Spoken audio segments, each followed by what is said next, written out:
So, welcome to today. Our agenda today, we're going to be seeing two videos about Roald Amundsen, one of them from the Fram Museum in Oslo, and the other from the Vancouver Maritime Museum. And then following at the end, Noel Lien is going to give us a little bit of a look-see at the rescue of in Ocean City, Maryland, using a Breeches Buoy on the east coast of the United States. And the rescue was of the DS Olaf Bergh. And it's important to him because his father was aboard that ship. Our annual donations have been exemplary this year. I thank everybody who has donated. And you have seen that charitable list. If any of you didn't get it and would like it, don't hesitate to let me know and I can send it out to you. Our trivia today is blasphemy. Despite Hollywood and popular opinion, cuss words have always been frowned upon aboard a ship. In the reign of Queen Elizabeth I, blasphemy was punished by burning the offender's tongue with a hot iron. Glad I wasn't, well, I didn't swear much, but I'm sure a lot of people have. I would not have wanted to be there. And the shanty today is the last shanty with the Celtic connection with the venomous Newfie. So up we go there, Graham.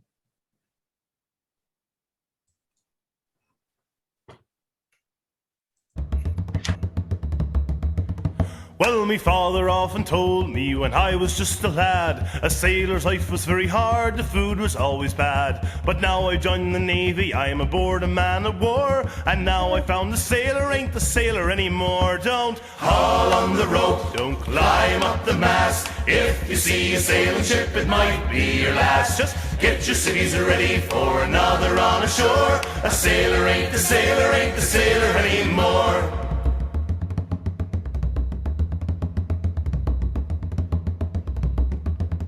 Well, the killick of our mess, he says we have it soft. It wasn't like that in his day when we were up aloft. We like our bunks and sleeping bags, so what's a hammock for? Swinging from the deckhead or lying on the floor. Don't haul on the rope, don't climb up the mast. If you see a sailing ship, it might be your last. Just get your civvies ready for another on ashore. A sailor ain't the sailor anymore.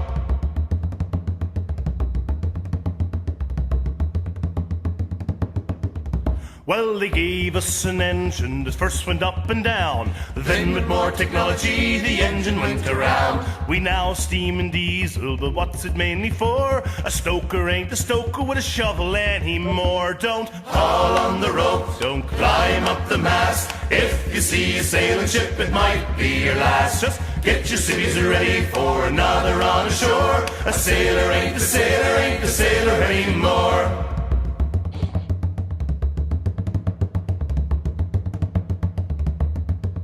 Well, they gave us an honest stamp so we could do it right.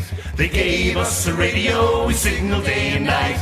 We know our code and cipher, so what's a cipher for? A bunting toss, it doesn't toss the bunting anymore. Don't haul on the rope, don't climb up the mast. If you see a sailing ship, it might be your last. Just get your civvies ready for another on ashore. A sailor ain't the sailor anymore. 2 cans of beer a day, and that's your bleeding lot.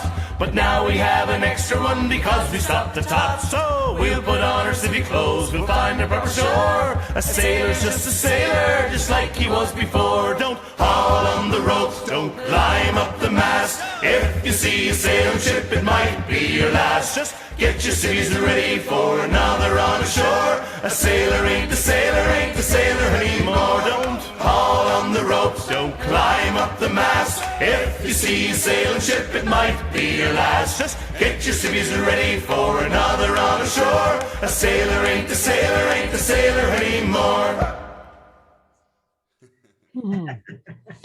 I kind of like that one. It really gives you a sense of what sailing is like today as opposed to what it used to be. But it's good to know that we've still got some good old sailors out there, like those of us who still have boats or still get aboard the nice ships.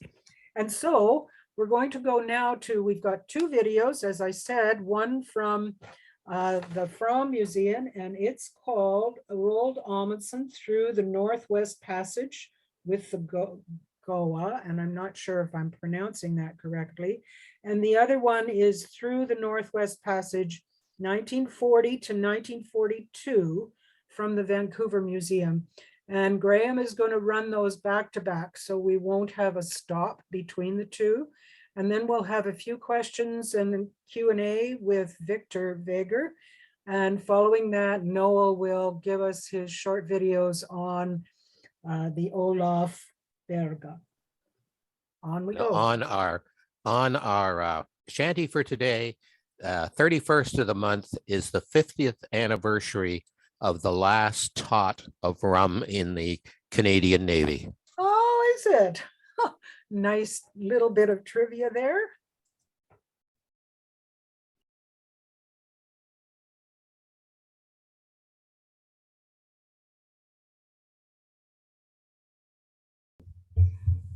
I really enjoyed that, especially looking at the life of the Eskimo, as we no longer call them, up north, and how self-sufficient they were and how supportive. So now, Victor, where are you? You did agree that you might answer some questions or make some comments. Is he still there? Yes, I'm here. Oh, good. Yeah. Okay. Well, I'd like to actually just add to that amazing voyage of St. Roch. Okay, the very first Canadian voyage through Northwest Passage. Okay, this boat has been specially built to sail in a heavy ice, and its hull shape has been oblong in order to slide over the ice. Okay, in Arctic, typical boat uses the engine. Even if it's a sailboat, it can only use a sail power when there is no ice around. Okay, so it's compulsory to have a reliable engine. Okay, St. Roch actually had a fairly potent engine, 150 horses, diesel engine. Okay, yeah, I don't remember how many. I think it was a 6-cylinder or 8-cylinder, something like that. Okay. Now, what's interesting is this boat, this engine didn't have a gearbox and no clutch. So what do you do when you have to stop?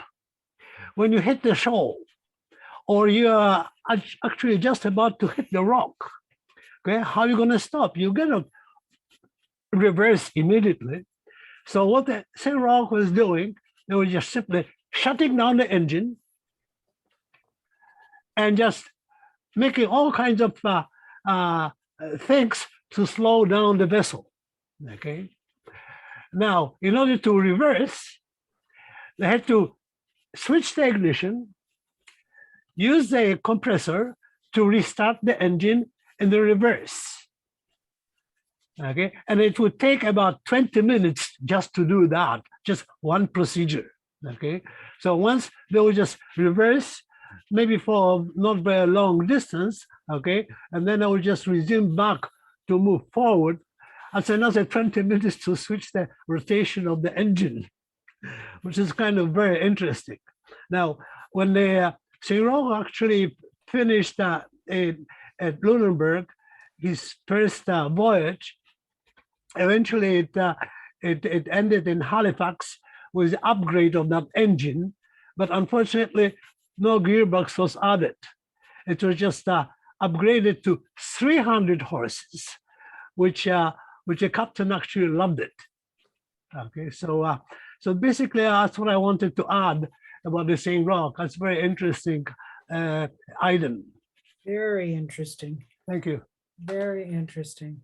Are there any comments or questions? I don't know whether Victor can answer them or not, but I'm certain he would try. Okay, Jim's got his hand up. Go ahead, Jim.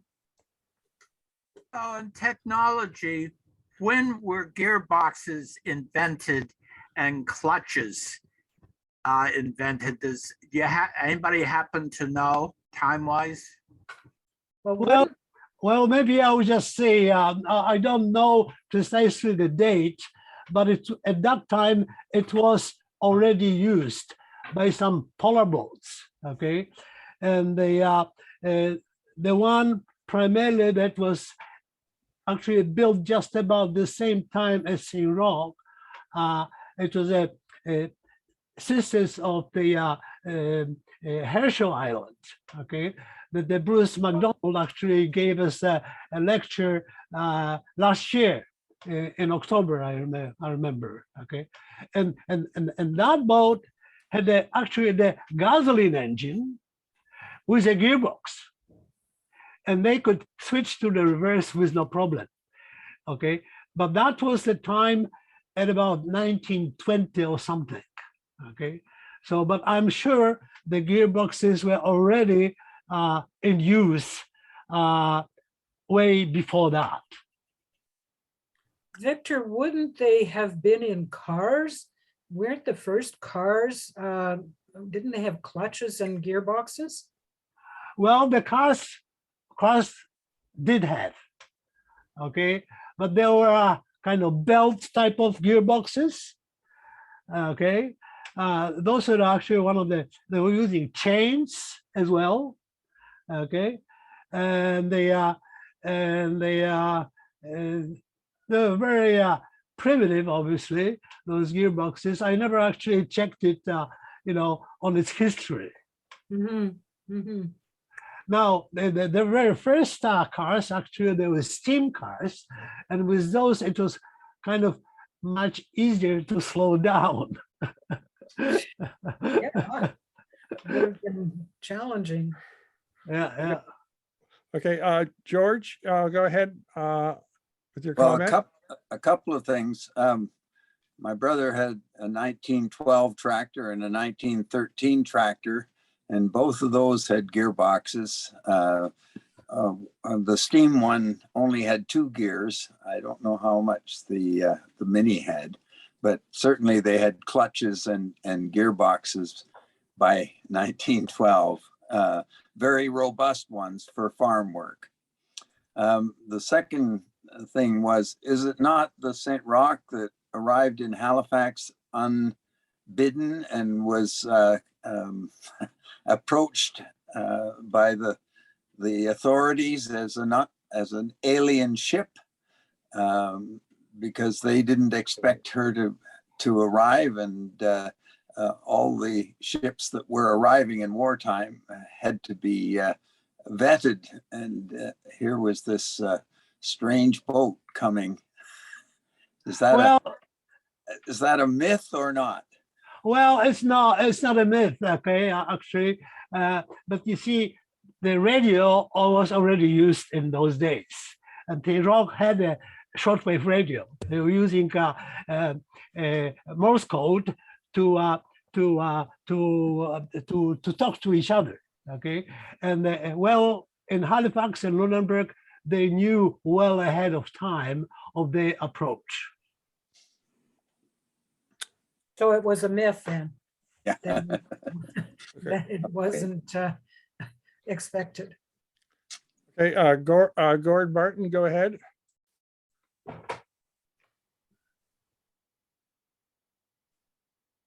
Gord, you're on mute.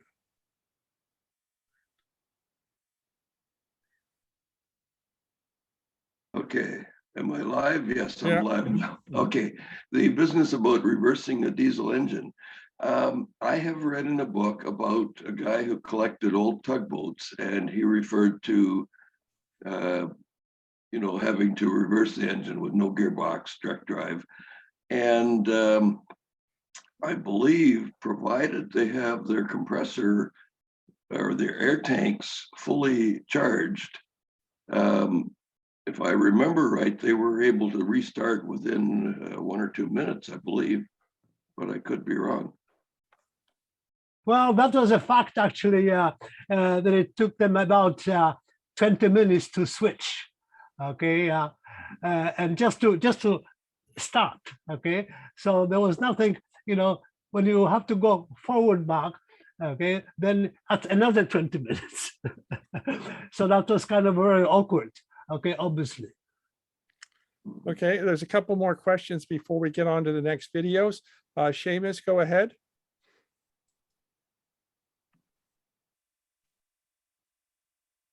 Can you hear Seamus? me? Yeah. Yeah. Good day, everybody. Just very briefly, I just noticed that the ship's compass was useless when near the magnetic pole, but they used a sun compass instead. Today, what would they use in that situation? Well, today, obviously, we're using terrestrial navigation, okay? But in Arctic, the most of the days are cloudy, so you don't see the sun, okay? There will be maybe every couple of days you see the sun just to make the measure, okay? But nowadays, obviously, we have a GPS. So that is very easy. And you can have a GPS compass and gyro compass. Well, gyro compass is not very precise, but it's adequate, okay, in Arctic, okay? And the declination of the magnetic activity in the Arctic actually varies from place to place, okay? In some places could be as much as either minus or plus nearly 50 degrees to just about zero around the just west of Cambridge Bay. Okay, so it really varies, and as you either go east or west, or you're going north or south. Okay, so it really varies. It's this phenomenon. Okay, what we're all dealing. I guide sailboats for many years, and they from time to time, they've been asking me what's the best compass to use. Okay, well, they are already there, and I said, listen, just look at the sun. Okay. Thank you. Jim, one more question, and we'll turn it back to Diane for the next videos. According to Google on my cell phone, in 1894, Emile Levasseur and Louis Panhard are credited with developing the first manual transmission. They used the chain drive on the original transmission. Their invention is still the basic starting point for contemporary manual transmissions.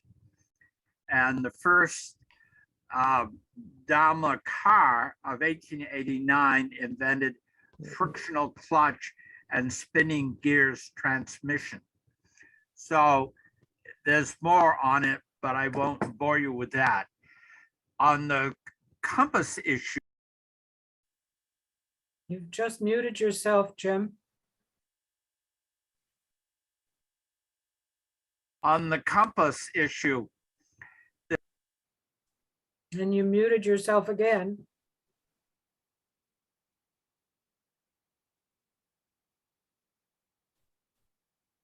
There's this theory that the magnetic poles will reverse themselves on the planet. And this is something that's expected to happen eventually. But we don't know how long. No, but it's thought to it because it's been noted in the magnetization of fossil rocks that this has happened before. Ah, Interesting. very interesting. Okay. Thank you, Victor, for putting us onto that video. It was certainly enlightening understanding the first Canadian voyage from the west to the east, and to see the life of the indigenous people up north and be in total awe of how they survive so well. One of the things I did find fascinating was how slick the ice was where they were doing the fishing. You know, you don't expect Arctic ice to be that flat. It usually is bumpy and difficult to cross, but they looked as if they were ready to slide off. In any event, now I would like to reintroduce our good friend Noel Lien. I know you have heard about him and Sally before. Sally was born in Winchester, Ontario. She's a multi-talented lady and generous to a fault. She's a skilled sailor, a lieutenant of the Sea Cadets. She volunteers with disabled children, teaching them to ski, and she has a grand sense of humor. Noel is also multi-talented. He was a carpenter when the TD Tower was built. He was a copper for many years. That career led to his becoming a paralegal. He's a skilled sailor with all things boating, and he joined Sally in teaching disabled children to ski. As you may recall, I sailed with Sally and Noel several times near Norway, around Norway and in Ireland, and I have complete confidence in their sailing skills. Both Sally and Noel work hard in the winter so they can sail somewhere in the summer. And this summer will be getting back to sailing. They are actually returning to Chatham in England, where their boat is currently. On April the 6th, they'll do that. If she is seaworthy, and they'll have to check her all out because she's been on her own in a boatyard for a while, they will bring her back to Canada, possibly via Iceland and Greenland, and then on to Newfoundland. So with that, Noel, you're up. Thanks for the introduction. Can everybody hear me? Yep. Oh, okay. Anyway, this is a brief background on the ship, the Olaf Bergh. My father never mentioned to me that he had been on that ship or the name of it, and that he had been shipwrecked. And on a whim, I happened to look while I was going through his papers, and in his attestation papers when he joined the Norwegian Air Force, had his biography, I guess, and the ship name popped up on those papers. So I Googled the ship, and then I found all the information on it, and the fact that there had been that it had been grounded off Ocean City, and there had been some newsreels of the ship. It grounded in a storm running close to shore up from the Caribbean to was on its way to New York City, running in close to shore to avoid the U-boats, and grounded, and then hence these two videos. So I'll put them on now, and then when it's over, by all means, ask me all the questions you want.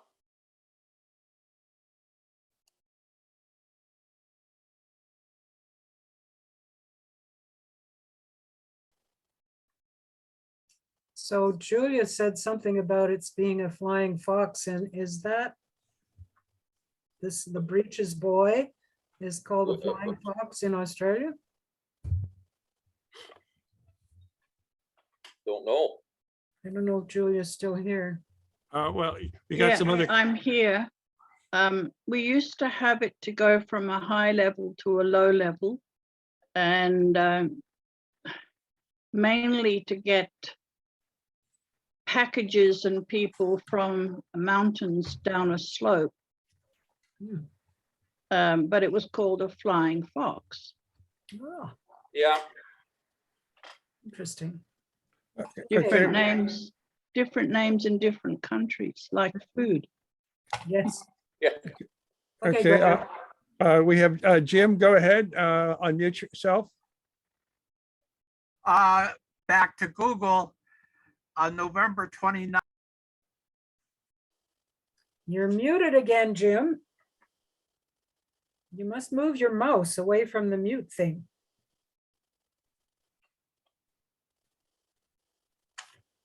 Okay, there. Gotcha. Using Google. You've muted again.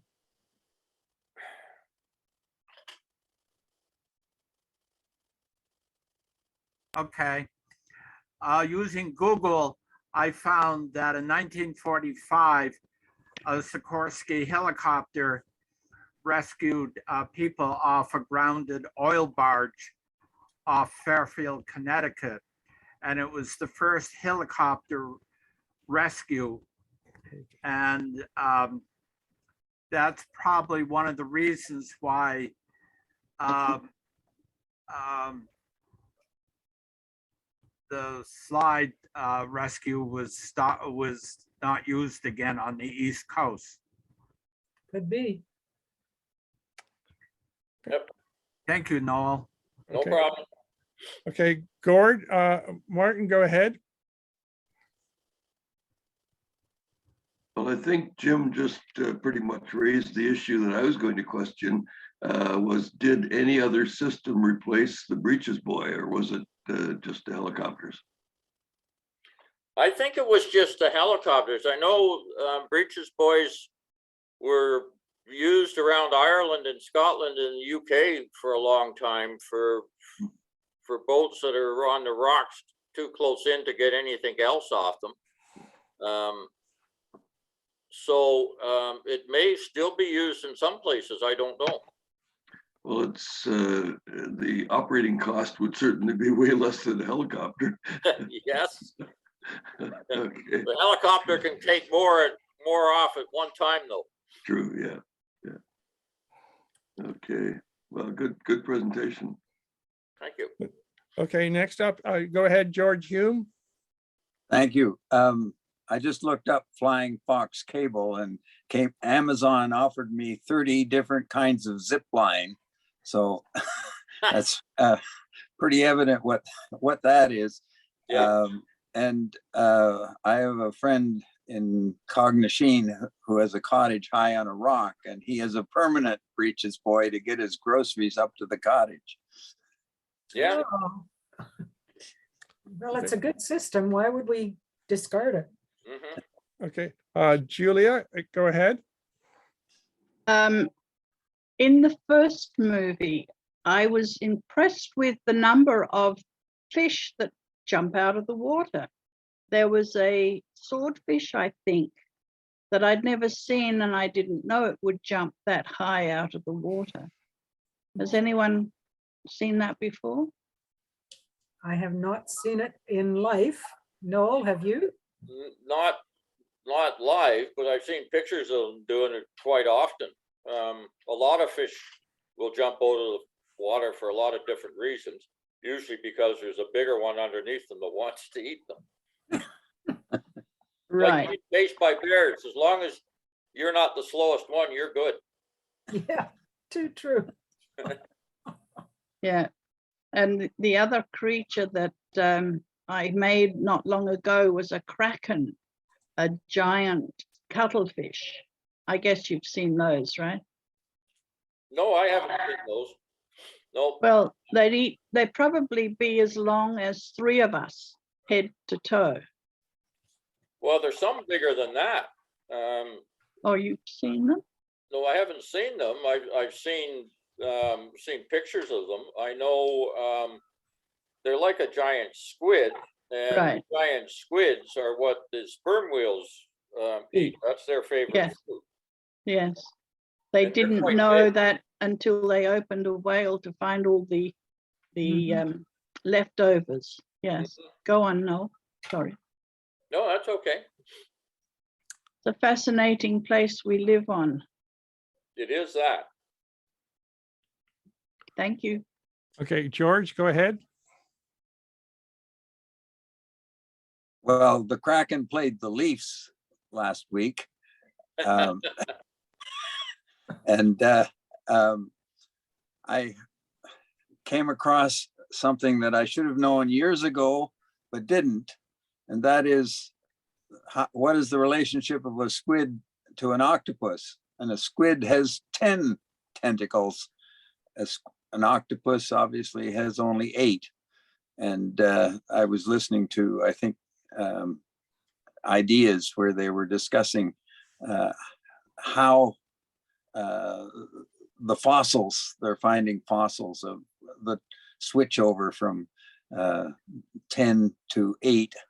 Apparently octopus originally in millions of years ago had 10 tentacles, but they are a separate branch of sea creature. Evolution again, right? Yeah. Depending on what they have to do to get their food.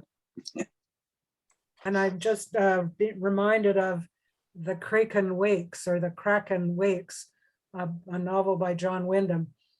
Very, very good, but it probably bears rereading. You know. Okay.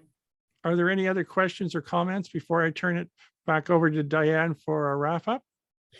I was just gonna add that on the magnetic stuff, one of the apparently one of the reasons for the Franklin expedition, one of the scientific purposes was to try and locate the North Magnetic Pole.